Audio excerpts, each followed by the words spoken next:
අපි හැමෝටම තියෙන ලොකු ප්‍රශ්නයක් තමයි මේ විශ්වයේ අපි තනි වෙලාද කියන එක. ඒකට උත්තරයක් වෙන්න පුළුවන් අපූර්ව සොයා ගැනීමක් ගැන තමයි මේ කියන්න යන්නේ. මේ තමයි කෙප්ලර් 452b. විද්‍යාඥයන් මේක හඳුන්වන්නේ Earth's cousin කියලයි. එයි එහෙම කියන්නේ. වසරක කාලය අපේ පෘථිවිය අවුරුද්දකට දවස් 365යිනේ. මේ ග්‍රහලෝකයේ අවුරුද්දකට දවස් 365යි. වෙනස දවස් 20යි. හිරු විශේෂම දේ තමයි මේ ග්‍රහලෝකයේ වටේ කැරකෙන්නෙත් අපේ හිරුට ගොඩාක් සමාන G-type තාරකාවක් වටා වීම. ඒ නිසා ලැබෙන ආලෝකයත් අපිට වගේමයි. උෂ්ණත්වය මේක පිහිටලා තියෙන්නේ ගෝල්ඩිලොක්ස් zone එකේ. ඒ කියන්නේ වතුර ද්‍රව විදියට පවතින්න පුළුවන්.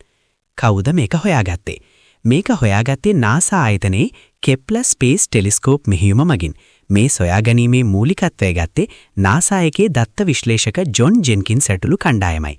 ඔවුන් වසර ගණනාවක් තිස්සේ රැස් කරපු දත්ත පරීක්ෂා කරලා තමයි 2015 දී මේ පෘථිවි 2.0 ලෝකයට එළි දැක්වුවේ. පුංචි වෙනස්කම් ටිකක්. මේ ග්‍රහලෝකයේ අපේ පෘථිවිය වගේ 60%ක් විශාලයි. ඒකයි ලොකු අයියා කියන්නේ. එහේ ගුරුත්වාකර්ෂණය අපිට වඩා දෙගුණයක් විතර වැඩි වෙන්න පුළුවන්. ඇවිදින්න නම් ලේසි වෙන එකක් නෑ. මේ ග්‍රහලෝකයේ අපේ පෘථිවියට වඩා අවුරුදු බිලියන 1.5ක් වයසයි.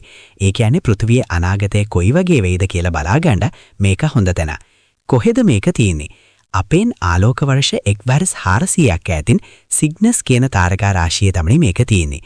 දැනට තියෙන තාක්ෂණයෙන් යන්න නම් අමාරුයි. ඒත් හිතන්නකෝ කවදා හරි දවසක මේ වගේ තව ලෝක කීයක් නම් විශ්වයේ ඇද්ද?